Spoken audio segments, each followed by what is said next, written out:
Day on. Thought I was asleep, but I overheard everything. The plan, the lawyer, the fake will. Thank God I had already transferred the $19.00. My name is Eleanor May Whitfield, and I have lived on this land in Texas for over 8 decades.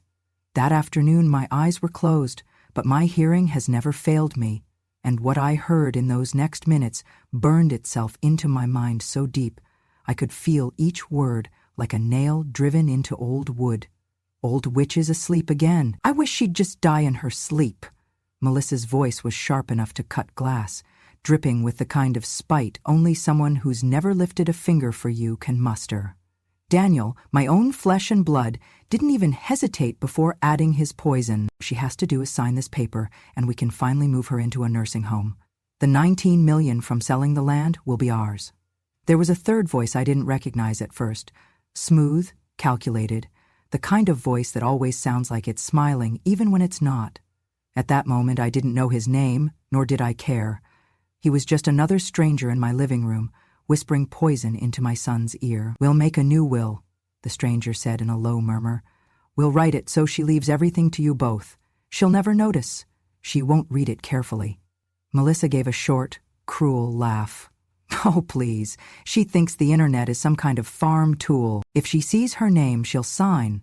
I stayed perfectly still, rocking gently, the wood creaking just enough to mask my breathing. My eyes were barely open, just enough to see Melissa lean over the coffee table, flipping through a folder. She pointed to a page and tapped her manicured nail against it. "Here's where she'll sign. We'll keep the rest covered so she doesn't get confused. All she has to do is put her name here, and by the time she realizes what she's done, it'll be too late." Daniel gave a low chuckle. "We can finally renovate the house in Houston, get the pool put in. You know she's never even used a pool in her life. Imagine dying without knowing what that's like." The stranger, who I later learned was their lawyer, smoothed his tie. "Once the sale goes through, we'll wire the funds directly into your account. By then, she'll be settled into care, and you won't have to deal with her anymore." Melissa's voice turned syrupy, almost sweet. "We'll make sure she has the cheapest room in the place. No sense wasting money on comfort she won't appreciate. Honestly, Dan, she's been living off us for too long. Living off them." That part made my fingers curl under the quilt. Me, who paid off their mortgage when the bank was weeks away from taking the house. Me, who ran the farm while Daniel chased one failed business venture after another. Me, who put food on their table when Melissa's organic groceries were too expensive. Melissa's tone snapped back to sharp. "She's just a relic. This land is worth more without her on it. Once it's sold, we can finally move on." The rocking chair creaked as I leaned back just slightly, letting the motion disguise the tension in my shoulders. I could hear the ice clink in their glasses as they toasted to their future, a future they thought was already theirs. The lawyer's voice came again, steady and smug. "I've done this before. She won't know until it's done, and even then, what can she do? It'll be legal on paper." Melissa let out a satisfied sigh. "Perfect. And then we can finally live the life we deserve. No more old woman cluttering up the living room with her ancient furniture and that ridiculous rocking chair." That rocking chair! My husband's hands had smoothed its arms over hours of patient work, back before Melissa was even born. She saw it as clutter. To me, it was the heart of this home. I kept my eyes closed, the picture of an old woman drifting in and out of sleep.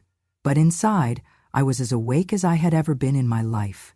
Every word they spoke was a spark, and I felt the old fire inside me start to grow. Melissa leaned in close to Daniel, her perfume cloying in the warm air. "Tomorrow morning we do it. She signs. We drive her to that place in Dallas, and by next week the land is on the market." Daniel clinked his glass against hers. "To our new life." They laughed together, convinced they were already holding the winning hand. But the truth was, I had made my move long before this conversation, and they had no idea they were the ones already losing. When I was younger, before my hair turned silver and my hands carried the lines of every season on this land, I thought family loyalty meant something. I believed that if you poured your life into a place, if you worked until your back ached and your palms blistered, those who benefited from it would remember. I learned, over time, that some people remember only the parts that suit them, and rewrite the rest to cast you as the villain. The first time I saw the look in Daniel's eyes that told me he no longer saw me as his mother, but as an obstacle, was the year a large oil company came calling. A representative in a sharp suit and polished boots drove up our dirt road and made his pitch, millions of dollars for the drilling rights to our ranch. I listened politely, asked my questions, and then told him no. It was not an easy decision, but I had seen what drilling had done to the land in other parts of Texas, the poisoned water, the dead cattle, the way the soil never healed. This ranch wasn't just property, it was a living thing, and I wasn't going to sell it for them to bleed dry. Daniel did not see it that way. He stormed into my kitchen that evening, his face red, his voice raised so loud the neighbors could have heard. "You just ruined our chance to change our lives. We could have been rich, Mom." "Rich?" He slammed his fist on the table, rattling the plates. "You're too stubborn to see you're standing in the way of our future." To him, I hadn't protected the land. I had destroyed his one shot at a better life. Then came the fight over the old oak tree.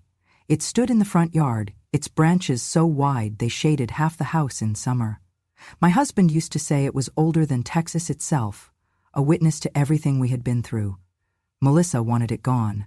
She said the roots were ruining the lawn, that she needed more space to park the oversized SUV she'd convinced Daniel to buy.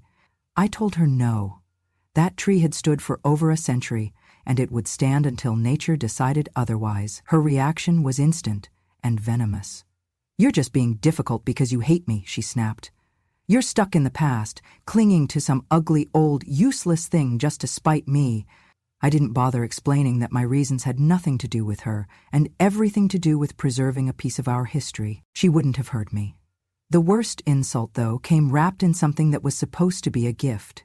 When my granddaughter turned 5, I stayed up for weeks after chores were done, stitching her a doll from fabric I'd saved over the years, bits of her father's old shirts, pieces from my own dresses. It wasn't fancy, but it was made with love in every stitch. When I handed it to her at the party, Melissa took one look, wrinkled her nose, and tossed it into the kitchen trash. "We don't need this kind of country junk cluttering the house," she said loudly, making sure the other parents heard. My granddaughter looked at me, confused, as if she'd done something wrong by holding it. That one cut deep. "They've always told people I never helped them. But 15 years ago I sold the only piece of jewelry I truly valued, my wedding ring. It was a simple gold band, worn smooth by decades on my hand, and the last physical link I had to my late husband. I sold it quietly, without a word to anyone, and paid off the rest of the mortgage before the bank could take the house. I didn't do it for thanks, but hearing them later tell friends, Mom never really contributed, was a kind of betrayal I hadn't expected. And then there was the restaurant idea. Daniel was convinced he could turn a run-down building in town into a high-end steakhouse. He came to me asking to mortgage the land for the loan.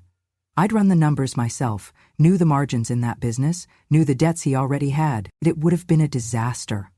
When I told him no, he accused me of jealousy. "You just don't want me to succeed," he spat. "You want me stuck here under your thumb forever." He didn't see that I was trying to save him from drowning before he stepped into the water. Each of these moments, taken alone, might seem small, an argument here, an insult there, but over the years, they built a picture in their minds of me as the enemy. Not the woman who raised him, not the grandmother who baked pies for birthdays and stayed up late sewing Halloween costumes, but some stubborn, bitter old woman standing between them and the life they thought they deserved. What they never understood was that every no I ever gave them was a shield, not for me, for them. And when they decided that shield was a wall to be torn down, they stopped seeing me as family at all. When my husband passed, the house went quiet in a way I had never known. His boots no longer sat by the door, his laughter no longer filled the kitchen, and the evenings felt endless without the sound of him strumming his old guitar. Grief is a strange thing. It sharpens some senses and dulls others. In my case, it sharpened the one that had kept this family afloat for decades, my instinct for survival. Not long after the funeral, I went through our papers and deeds, the same way I'd done every January for years. That was when I remembered the parcel of land in New Mexico. My husband had inherited it from his uncle, but we'd never done much with it. too far from home, too dry for farming, and not worth selling for peanuts. But times had changed. Energy companies were looking west for wind power, and the gusts in that part of New Mexico could knock a grown man off his feet. I reached out quietly, no one the wiser. A month later, I was sitting across from a man in a crisp suit from a wind energy firm. He made an offer I could hardly believe. $19 million for the rights to build their turbines there. I didn't blink. I shook his hand, signed the papers, and walked away knowing I had just bought myself a kind of freedom most people never taste. But money in a single lump is like meat left out in the sun. It draws flies fast. So I split it. A portion went into a small organic farm cooperative in Vermont run by a friend from my college days, a place where the soil was rich and the people richer in heart. Another portion went into stocks from companies I had researched for months: clean energy, battery technology, sustainable agriculture. The rest I sent quietly to a bank in Oregon, one with no ties to Texas, under accounts that would never make the local gossip rounds. I lived exactly as I always had, cooking my meals, tending the garden, mending my clothes instead of buying new. Let them believe I was still barely scraping by. Their underestimation was my armor.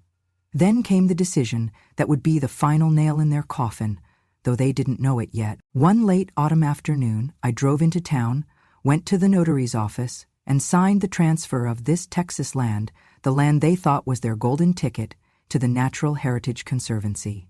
It was an airtight gift, no takebacks, no loopholes. The Conservancy would keep the land untouched, preserving the oak, the pasture, the creek where Daniel used to fish when he was a boy. The paperwork was signed, stamped, sealed, and tucked safely away. I told no one.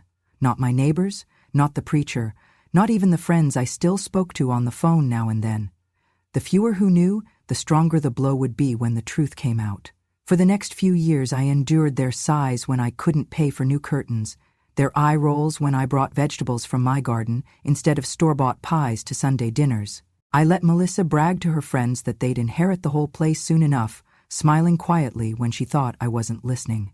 I let Daniel talk about when we sell the ranch as if I were already in the ground. I never once corrected them. I never once hinted at what I had done, because timing, I've learned, is everything, and if you want a knife to land deep, you have to wait until the other person leans in. The deed sat locked in my desk drawer, beneath my husband's old fishing license and a bundle of letters he had written me in our courting days. Every so often, I would open that drawer and look at the official stamp, the Conservancy's name in bold print, and I would feel that old oak tree standing a little taller in the yard. They thought they were circling me like vultures, waiting for me to drop so they could feast. They didn't realize the feast had been packed up and sent out of state years ago, and all they'd be left with was the tablecloth. That night the house felt colder, though the heater hummed in the background. I had settled into my creaky old rocking chair earlier in the evening, the one by the window that looked out onto the oak tree. But my back had begun to ache, so I moved to the couch in the living room, pulling a quilt over my legs. I let my eyes droop just enough to give the impression I had drifted off. They came in through the kitchen door, Daniel, Melissa, and the man I had seen before but never spoken to directly. Later, I would learn his name was Carter, their lawyer. They didn't lower their voices much. They didn't think they had to. Melissa's tone was sharp, the kind that cuts through the quiet like glass breaking. "Tomorrow she signs this will," she said, flipping a folder open on the coffee table. I heard the papers slap against the wood. "Then I make the call to the nursing home. By next week, your dear mother will be someone else's problem." Daniel's voice followed, low and eager. "Once that's done, we sell the land, split the money, and finally lived like we should have years ago. No more of her nonsense, no more guilt trips. We move forward like she never existed." I felt my stomach twist, not from shock, but from the cold confirmation of what I had known for a long time. They weren't waiting for me to pass. They were planning to shove me out of the way while I still breathed. Melissa gave a little laugh then, the kind I'd heard when she was showing off to her friends. I heard the faint clink of the cabinet door opening, but I kept my eyes shut. Whatever she was doing, I knew it would not be done with kindness. My hands tightened beneath the quilt until my knuckles ached. That photograph had survived every move, every storm, every year since his death, and now it lay in pieces, at the feet of a woman who had married my son but never once tried to understand the life we had built before she arrived. Carter cleared his throat then, his voice a snake sliding through the room. We'll need her to sign in front of me so it looks legitimate. She's old. She won't read every page. We'll slip in the clause that transfers the property to you both, no problem, Daniel chuckled. She trusts me enough to sign anything. She still thinks I'm that boy who used to fix the fence. For her, she doesn't see how much I've grown past all this. I could almost hear the gesture he must have made, dismissing the house, the land, the life that had raised him. I stayed still, breathing slow, my eyelids lowered. Every word they spoke was like the scrape of a blade against stone, sharpening, ready to strike. But they thought I was asleep, harmless, powerless. Melissa stepped closer, and for a moment I felt her shadow cross my face. Tomorrow, she said, almost in a whisper, we take everything, and she won't even see it coming. But I did see it coming. I had seen it for years, and tomorrow they would be the ones blindsided. The morning sunlight streamed through the kitchen windows, spilling across the table where a neat stack of papers waited beside a pen. Melissa had gone out of her way to set the scene. A pot of coffee, a plate of biscuits, and a forced smile plastered on her face. Daniel stood behind her, arms crossed, looking more like a guard than a son. Carter the lawyer sat at the far end of the table, his briefcase open and his eyes darting between the three of us. He was clearly trying to appear casual, but his fingers drummed against the leather as if he were counting down the seconds until I signed. Melissa slid the papers toward me. It's simple, really, she said in that sugar-dipped voice she used when she wanted something. Just a formality. Sign here, and we can all move on without any more stress. Daniel added, It's for the best, Mom. This way, everything's in order. No confusion later. I looked down at the thick stack, the bold black title across the top reading, Last, Will, and Testament. I let my eyes skim the first few lines. Nothing but the standard language. They knew I wouldn't bother to read through in my old age. They thought they had me cornered, a feeble woman, too tired to argue, too trusting to suspect. I straightened in my chair, resting my hands on the table. That's a nice offer, I said evenly, but I'm afraid you're too late. Melissa's smile faltered. Too late for what?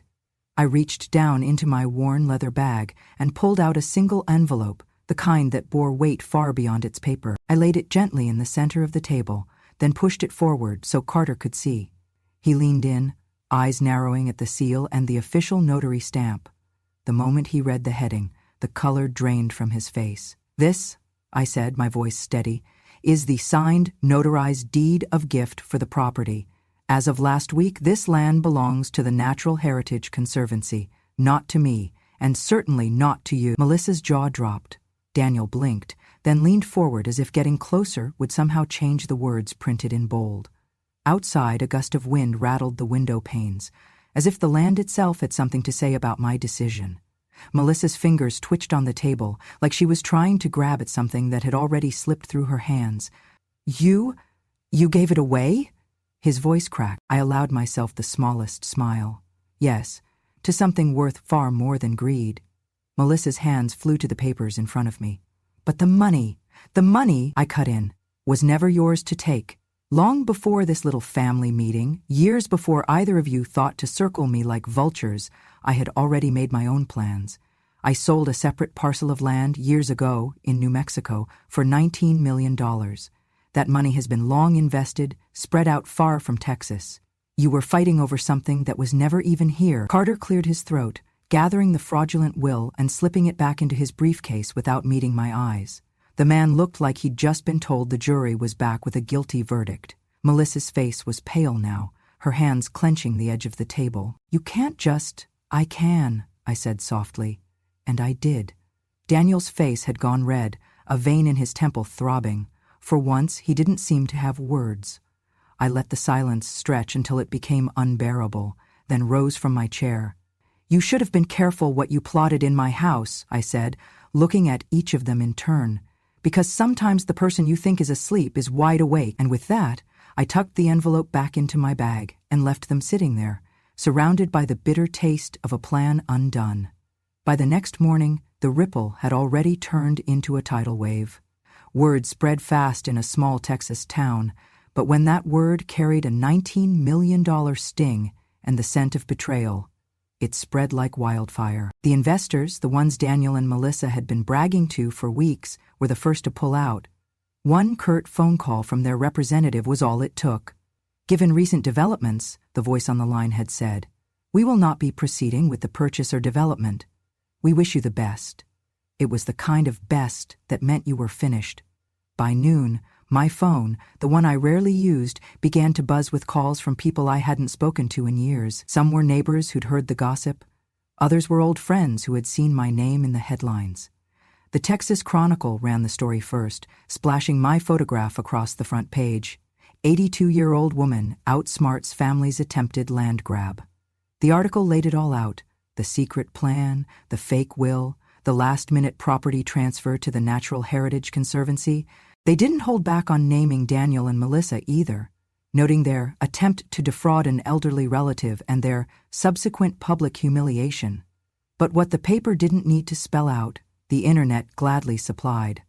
Someone, and I had my suspicions who, leaked the security camera footage from my living room.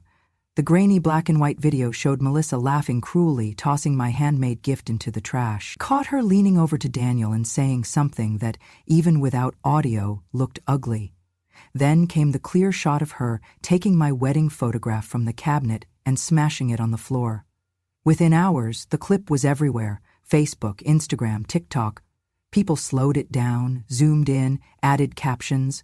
The comments section filled with strangers defending me and tearing into her, calling her heartless, trash in heels, and the poster child for greed. The fallout came quick. At the Sunday service, Pastor Williams pulled me aside with a gentle hand on my arm. "You should know," he said quietly, "they won't be allowed to participate in any church events for the time being. Too much unpleasantness." The grocery store where Melissa used to put her cart on credit told her point blank they weren't extending it anymore. At the coffee shop, the barista who had once fawned over Daniel pretended not to hear his order. Even the people they'd counted as friends stopped returning calls. By the end of the week, the two of them were like ghosts in their own town, visible but unwelcome. Every time they walked into a room, conversations stopped. People stared, whispered, shook their heads. And through it all, I kept to my quiet routines: morning coffee on the porch, evenings in the garden. Not out of malice, but because I knew that the less I reacted, the more their shame would fester. It turned out, you didn't need to raise your voice to ruin someone. Sometimes, all you had to do was let the truth be heard. A year can change a lot, but for Daniel and Melissa, it had been nothing but a slow, grinding collapse. The tax investigation had started quietly, just a letter in the mail from the State Revenue Department. But when the auditors uncovered their creative bookkeeping and undeclared side deals, it snowballed. The government seized their house first, then the luxury SUV, then the smaller sedan Melissa used for errands. Bank accounts were frozen, credit cards declined, even the cheap jewelry Melissa had bragged about was boxed up and taken as non-essential assets. They ended up in a dim, musty one-room rental on the outskirts of town, the kind of place where the walls smelled of mildew and the neighbors argued loud enough for the whole block to hear. But even that proved too much. 2 months later, the landlord shoved an eviction notice under their door for non-payment. By the time I saw them again, they were down to the clothes on their backs and a hand-painted cardboard sign that read, "Anything helps." It was a gray Texas afternoon, rain coming down in steady sheets. I was driving back from the feed store when I passed the coffee shop, the same one where, years ago, Melissa had sat at the front window bragging to anyone who'd listen about the soon-to-be million-dollar home she and Daniel were buying. Now they were huddled under the awning, soaked to the bone, Daniel's hair plastered to his forehead, Melissa's mascara running in dark streaks. Her eyes were on the ground, but his darted up just long enough to meet mine as I slowed the truck. I stepped out into the rain, my boots splashing in the shallow puddles, and walked toward them. Melissa's face twisted, pride and desperation warring in her expression. As I reached into my coat pocket, I pulled out a single $10 bill and held it out to her. She hesitated, but the look in my eyes told her it wasn't an offer she could refuse. I placed it gently in her cold, wet hand. "Enough to buy something for dinner tonight," I said quietly. "And don't waste any more of Texas's oxygen." Her jaw tightened, but she said nothing. Daniel shifted beside her, his shoulders hunched like a man trying to disappear. For a brief moment, I thought about every Sunday dinner, every Christmas morning, every sacrifice that had led us to this corner in the rain, and then I realized they had chosen this road, one lie at a time. I turned and walked back toward my truck. That's when a man coming out of the coffee shop stopped me. He was middle-aged with kind eyes and a knowing smile. "Excuse me, ma'am," he said. "Aren't you the one who saved that conservation land last year?" I met his gaze for a moment, then simply smiled. "Just doing my part," I said, and climbed into the cab. As I drove away, the rain blurred my rear-view mirror, but I could still make out the two of them, sitting there in silence, clutching that $10 bill as if it were the last thing they had left in the world. And maybe, in that moment, it was. The seasons rolled over Texas like a quilt being turned in the night. One morning I woke to find frost on the garden gate, and by afternoon the sun had warmed the soil enough for planting collard greens. Life, I realized, is a lot like a Texas winter, sometimes biting, sometimes gentle, but always moving forward, whether you're ready or not. It had been nearly a year since that rainy afternoon outside the coffee shop. Daniel and Melissa had long since left town, chasing rumors of work in another state. No one had seen them since. People still whispered about what Eleanor did, and every so often a stranger would stop me in the hardware store to thank me for protecting the land. I liked the quiet now. My days were slow and full. Morning walks past the fence line, tending the chickens. Afternoons reading on the porch swing with the wind combing through my hair. I thought my story was mostly written. But life, as I've learned, sometimes slips in an extra chapter when you least expect it. It started on a Tuesday at the feed store. I was bent over a stack of seed catalogs when I heard a voice behind me, deep, steady, the kind of voice that made you think of old country songs played on vinyl.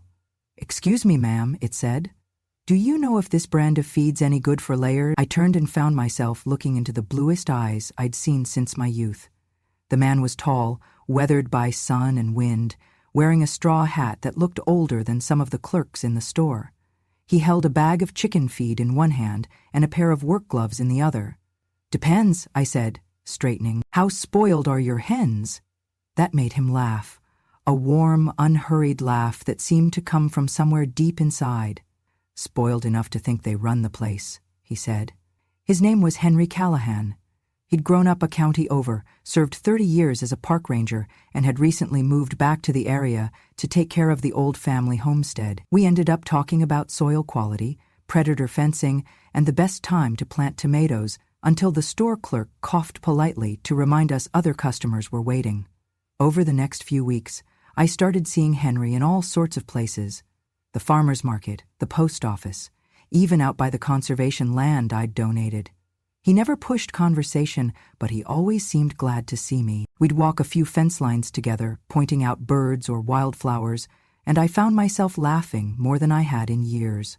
One afternoon, after we'd finished fixing a bit of his pasture fence, Henry poured us both some iced tea and leaned back in his chair. "Eleanor," he said, "people in town talk about you, you know. Not in a bad way, in the kind of way they talk about someone they respect. But I don't think you get the whole story. They don't just admire what you did, they admire how you did it. Quiet, decisive. No one saw it coming." I looked at him for a long moment. "Henry, when people think you're too old to matter, it's the easiest thing in the world to watch them underestimate you. And when the time's right, you use that underestimation like a lever." He smiled at that, the kind of smile that said he understood not just the words, but the years behind them. We kept spending time together, some weeks more than others. He'd help me repair a loose shutter. I'd bring over fresh bread or jars of peach preserves. Sometimes we didn't do anything at all except sit under the oak tree behind my house and watch the light fade over the fields. One evening, as the sky turned that impossible shade of Texas lavender, Henry said, "You know, I thought I was done looking for someone to share my days with. Thought I'd just keep to myself, tend the land and call it a life. But you, he hesitated, rubbing the brim of his hat. You make the quiet feel fuller, not emptier." It had been decades since anyone had spoken to me that way. My chest felt warm, like the heat from a sunlit porch after the wind dies down. "Henry," I said softly, "I think I know exactly what you mean." We didn't rush anything. Soulmates don't need to. They know that the best things are worth the time. But somewhere between planting marigolds in spring and gathering pecans in the fall, I realized my home wasn't just mine anymore, it was ours. The people in town noticed, of course. Whispers turned into knowing smiles when they saw us at the feed store together. Pastor Williams teased us gently after Sunday service. Even the kids in the 4-H club would wave at Henry and call him Mr. Maggs, a nickname that made him blush, but secretly pleased him. One autumn afternoon, Henry took me for a drive in his old Ford truck. We ended up by the conservation land, the very acres I'd fought to protect. The grasses were high, golden in the late light, and a herd of white-tailed deer grazed quietly in the distance. "Eleanor," he said, "I know this land means the world to you. I just wanted to say, it means something to me now too. Not because it's beautiful, though it is, but because it's where I learned who you are." I felt my throat tighten. "And who's that?" He turned to look at me, eyes steady. "A woman who knows her worth, and makes sure everyone else does too, whether they like it or not." That night, back at my place, we sat in the kitchen, with the kettle whistling softly behind us. I realized something then. My story wasn't just about what I'd lost, or even what I'd reclaimed. It was about the life I was still building. Not alone anymore, but with someone who saw every part of me and stayed anyway. Henry didn't replace what had been taken from me over the years. He didn't have to. What he gave me was something entirely different, a reminder that love, in its truest form, isn't about rescuing or fixing. It's about standing side by side, even when the storms come. Sometimes, when we walk the fence line at dusk, I catch him looking at me with that same quiet admiration he had the first day we met. And I think to myself, people spend their lives searching for the right time or the perfect person. But the truth is, you find them when you're busy tending your own garden, minding your own business, and living your truth. That's when they show up. And that's when you realize the story isn't over, not by a long shot. _me. And that's the truth of what happened here in Texas. I did not raise my voice, I did not beg, and I did not cry. I just listened, I remembered, and when the time came, I acted. People think getting older means losing power. They forget that time gives you more than wrinkles, it gives you patience, and patience gives you the sharpest kind of revenge. If you've ever been underestimated, if you've ever been called too old, too weak, or past your prime, remember this: silence isn't surrender. It's strategy. This is Eleanor from Grandma True Stories, reminding you some victories are best served cold on a rainy day with nothing more than a $10 bill. If you want to hear more real stories like mine, stories of betrayal, survival, and quiet justice, make sure you subscribe to Grandma True Stories and turn on that little notification bell so you'll know the next time I decide to tell the truth. Until then, take care of yourself. And never let anyone write the ending of your story but you.